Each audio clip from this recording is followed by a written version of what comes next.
Halo teman-teman, kita baca komentar yuk ya. Komentar teman-teman semua, Anda semua di dalam YouTube gue ya. Kita negara demokrasi, semua orang bebas berkomentar, semua orang bebas menyatakan pendapatnya di muka umum ya. Baik itu positif ataupun negatif, kita akan bacakan kepada Anda semua. Ini seputar video terbaru ini ya, mengenai ada dugaan bahwa petugas pajak, bukan dugaan lagi ya, memang petugas pajak itu menggandeng aparat hukum, termasuk polisi, jaksa, KPK kalau nggak salah juga ya, untuk menggenjot pajak 2026. Ini adalah sebuah berita yang sangat mengharukan, sangat menakutkan ya, sangat mengintimidasi bagi kita semua, padahal kita semua bayar pajak ya. Kita bayar pajak untuk mereka, tetapi kok mereka malah pakai aparat hukum untuk menindak kita gitu ya. Sangat-sangat intimidatif, sangat-sangat mengerikan dan menakutkan ya. Tanpa ada aparat hukum aja, orang udah ketar-ketir gitu, orang udah berdebar-debar, udah jantungan ketika berurusan dengan pajak. Apalagi dia melibatkan aparat hukum. Lu kalau melawan, lu dicekok gitu loh, lu dimasukin ke penjara gitu kan. Belum tentu bersalah loh ya, tapi udah di penjara dulu. Sangat-sangat menakutkan ya. Dan ini gua mengambil video dari orang lain teman-teman ya. Ini video punya orang nih Pak siapa ini? Gua ambil videonya ya. Jadi mohon izin dulu untuk Bapak tersebut ya. Terima kasih videonya ya. Ini sudah mengedukasi bagi masyarakat, mengedukasi buat kita semua teman-teman ya. Nah, jadi video ini teman-teman tinggal nonton aja teman-teman ya. Judulnya ngeri apakah DJP gandeng aparat hukum memeras wajib pajak ya. Ngeri banget ya. Ada 15 menit dan banyak sekali orang nonton ya. Dari SRS Law Indonesia luar biasa ya Bapak Advokat kita respect ya. Nah, kita baca komentarnya teman-teman ya. Ternyata banyak sekali orang berkomentar di video ini eh, terhadap video ini sehubungan dengan isu bahwa DJP itu menggandeng aparat penegak hukum ya. Ini betul-betul bangsat banget ya si oknum-oknum pejabat pajak ini ya. Dimulai dari mana? Dimulai dari Sri Mulyani ya dan kemudian turun ke anak buahnya semuanya. Kalau Sri Mulyani aja sudah buta, sudah tuli, tidak mau dengar komentar warga masyarakat, kemudian menggandeng aparat pajak, aparat hukum, ya matilah kita semua ya. Kita semua hanya menjadi sapi perahan, hanya menjadi tukang ditembak di kebun binatang, teman-teman ya. Tapi gua rasa itu analogi di negeri Konoha ya. Kalau Indonesia mungkin enggak ya. Oke. Kita dengar dari Pak Daniel Budi. Kayaknya baru kali ini dengar konten yang isinya mewakili banget suara hati wajib pajak ya. Terima kasih. Semoga mendapat tanggapan yang baik dari pemerintah, Dirjen Pajak di bawah koordinasi Menteri Keuangan. Wih, gila ya, mantap. Bapak Budi Darmawan. Saya pernah usaha modal uang kredit, terus rugi 3 miliar. Waduh, nggak bisa mendapat suntikan APBN. Jangan harap ya dapat suntikan APBN ya. Tepat sekali kata Bebek Pepek. Mulai usaha sudah dipersulit dengan izin berlapis-lapis. Lingkungan usaha penuh preman. Perlindungan terhadap pengusaha juga nggak ada. Kalau sanggup bertahan, mulai kelihatan ada untung, giliran berurusan lagi sama pajak. Waduh ya, kita semua ini di gencet dari kiri kanan atas bawah ya kemana-mana kita kena semua sebagai pengusaha ya. Supaya adil, anggota DPR dan pejabat negara harus membayar pajak penghasilan baik untuk gaji dan tunjangannya. Oke, good idea. Bapak Niko, pedagang receh nanti siap-siap dikejar pajak ya. Padahal awal usaha dan tahun ini mumet modal pinjam bank. Bisa buat makan aja alhamdulillah. Apalagi nanti mau dipajaki. Waduh. Sebenarnya teman-teman, pajak itu nggak tinggi ya. Pajak itu nggak besar, cuma 0,5% dari omset. Masalah menjadi muncul kalau sudah lewat 7 tahun, mesti kena norma atau pembukuan. Nah ini jadi masalah ya. Atau punya omset yang melebihi 4,8 M. Ini yang jadi masalah yang menjadi mimpi buruk bagi kita semua ya. Siapa ini Bapak Toke Kacil? Saya juga pusing, tidur kepikiran pajak, makan nggak nikmat, badan kurus kering, baru hidup berumah tangga dikejar-kejar pajak, sampai petugas pajak mau cari barang sitaan. Sementara aset aja udah habis. Wah, ini teman-teman ya. Jadi banyak orang udah berusaha bertahun-tahun, bahkan berpuluh-puluh tahun, begitu digemplang pajak sama oknum pajak nih, diperas sampai 10 miliar, ya habis semua hartanya ya, habis semuanya. Mau gimana lagi? Nggak ada harta lagi, semuanya sudah dihabisin dan semua akan disita oleh pajak. Padahal perhitungan pajaknya itu sendiri mungkin ngawur ya. Perhitungan pajaknya aja gila-gilaan tanpa ada bukti dan sebagainya. Akhirnya warga masyarakat yang kebingungan, mau bayar pengacara mahal, mau mengajukan upaya hukum nggak ngerti. Kalaupun mau upaya hukum nanti kena denda plus 30% plus 30%. Mampus kita semua digencet sama oknum pajak ini ya. Padahal kalau oknum pajak yang melakukan kesalahan tidak ada sanksi bagi mereka ya. Memang sekampret itu sih negeri Konoha ya. Perusahaan sudah bangkrut, mau aktifin lagi izin perusahaan untuk mulai dari awal tapi serba pakai duit. Sementara saya juga korban dari penggunaan faktur pajak yang bukan saya yang melakukan transaksi. Nah ini nih, banyak orang begini ya, dia merasa korban, tetapi orang pajak nggak peduli ya, tanggung jawab renteng, kena semuanya dihabisin semua, diperas semuanya. Akhirnya satu rantai semuanya kena, dan orang jadi bangkrut, orang jadi nggak sanggup berusaha lagi, mau gimana lagi? Mati akhirnya masuk warga masyarakatnya ya. Hutang pajak tetap ada, ditagih terus, sementara harta udah nggak ada, usaha udah bangkrut. Ya beginilah nasib warga Konoha. Minta bantuan dari pajak untuk mengusut aliran dananya atau solusi pun tidak ada. Ya jangan harap ya orang pajak mau peduli sama Anda ya. Tugas mereka hanya mencari pentambahan pajak. Dia tidak peduli dengan urusan-urusan yang lain ya. Kalaupun masuk penjara, keluar pun masih ditagih pajak. Ini betul teman-teman ya. Masuk penjaranya Anda itu tidak menghapus denda pajak Anda ya.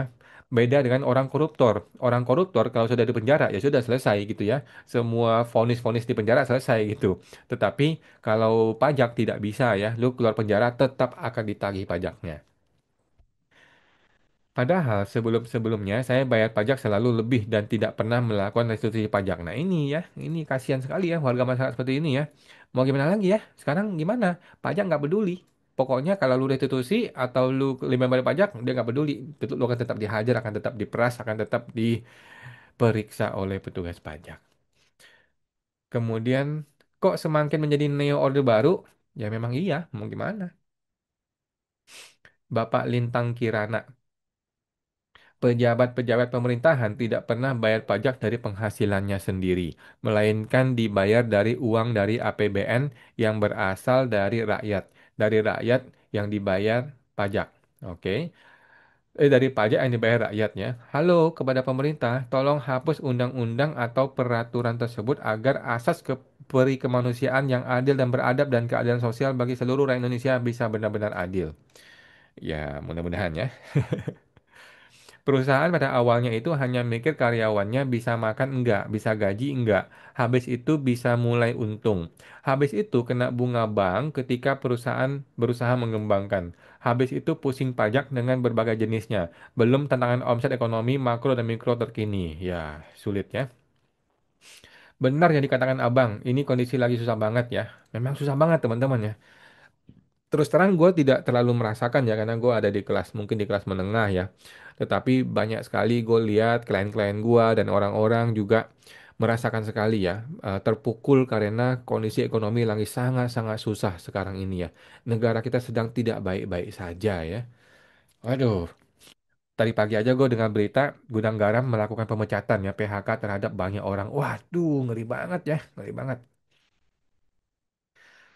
Pada umumnya, jika kondisi ekonomi sedang sulit, negara malah menurunkan pajak, bukan malah menaikkan pajak dan melibatkan aparat untuk menakut-nakuti wajib pajak. Wah, ini kata yang tepat ini teman-teman ya, kata yang tepat banget ya, Bapak Tri Prasetyawati. Seharusnya para menteri berkoordinasi satu dengan lainnya. Ya, mereka masing-masing gimana mau koordinasi?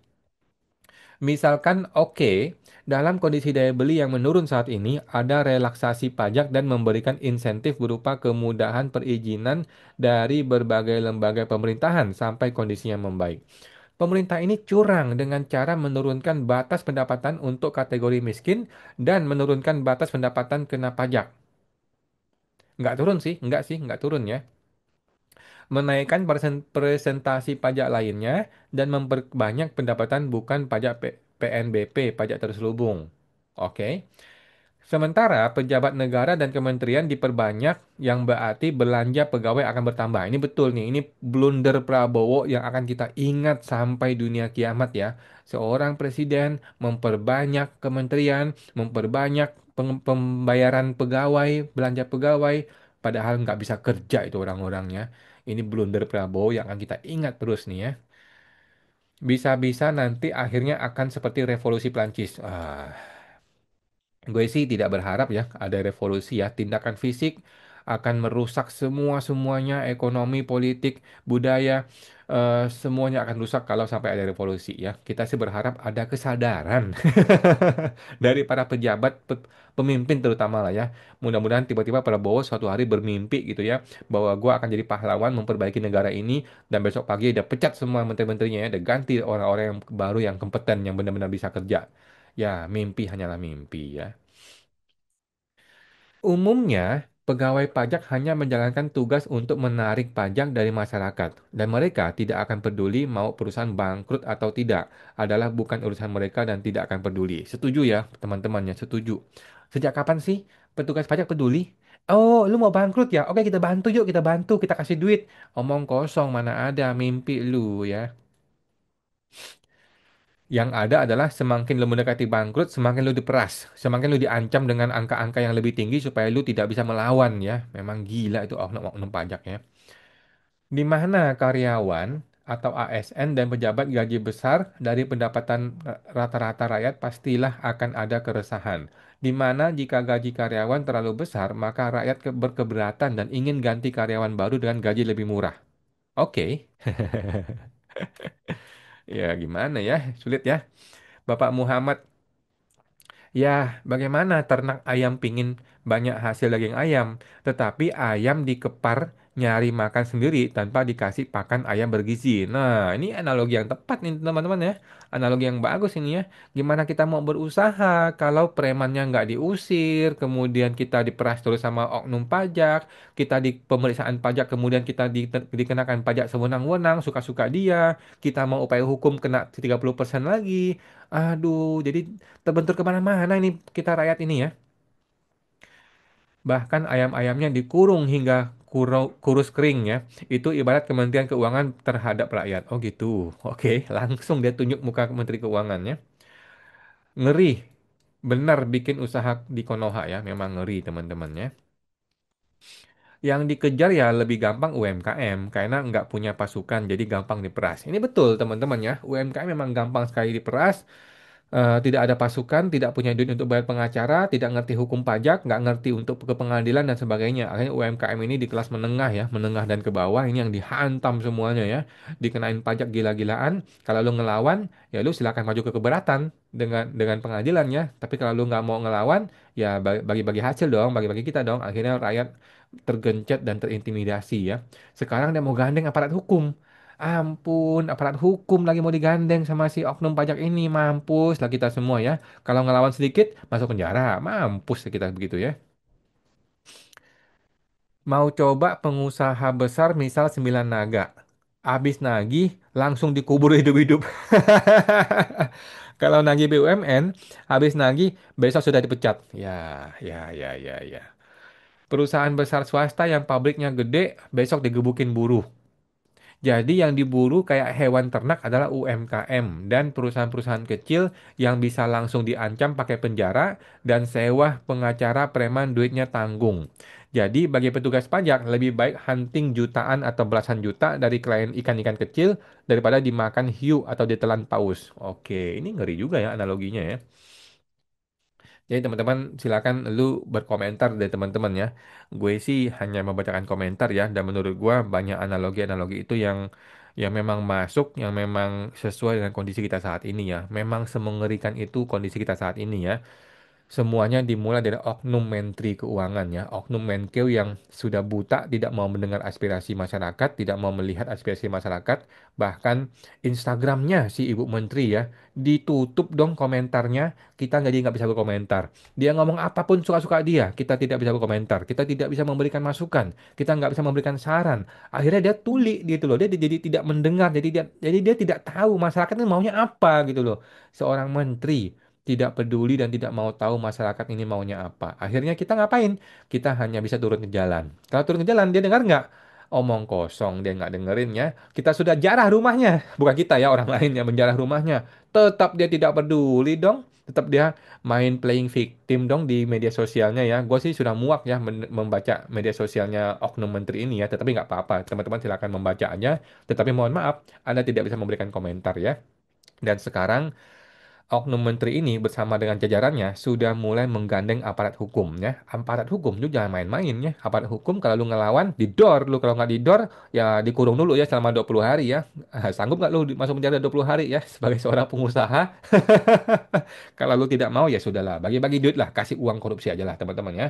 Kita suap aja supaya supaya usaha kita bisa berjalan lancar. Supaya kita nggak dihantui oleh pajak ini ya. Tetapi yang namanya suap menyuap tuh hanya ada di negeri Konoha, teman-teman ya. Di Indonesia tuh nggak ada suap menyuap, terutama petugas pajak.